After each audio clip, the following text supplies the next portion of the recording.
Hi, today we're going to talk about class expense template tracker, where you can keep track of all your class related expenses that is happening in your particular business.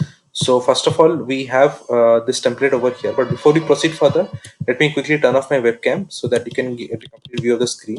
Now let me jump back to the template and show you how you can utilize this template.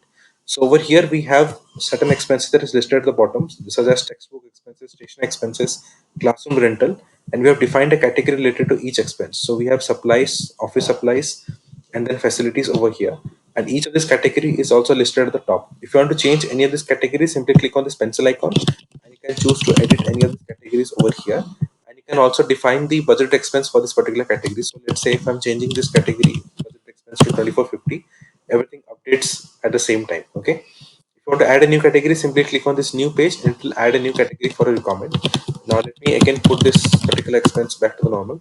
And I can simply add a new category, and once I do that, it automatically creates a new category, and I can click on this pencil icon, again enter the budget expense value and use a particular category of expense from this drop down that is available over here. Okay. So this is how you can quickly edit or add a new category. To delete the same, just click on this delete and it will automatically delete the particular category, and you can enter the related expense value over here at the bottom. Okay. Now jump into the summary section, we can see a total budget expense that we have set from here. So it adds all the expenses on the budget head and shows the amount over here. Then we have the actual expense which is being pulled from this column, the difference between the both, and the percentage of actual expense related to the budget expense. This is how you can utilize class expense template to keep track of all your class related expenses. And if you need any further customizations on this, feel free to reach out to me at notionformyuse@gmail.com, and I'll be happy to assist you on this further. Thank you. Bye bye.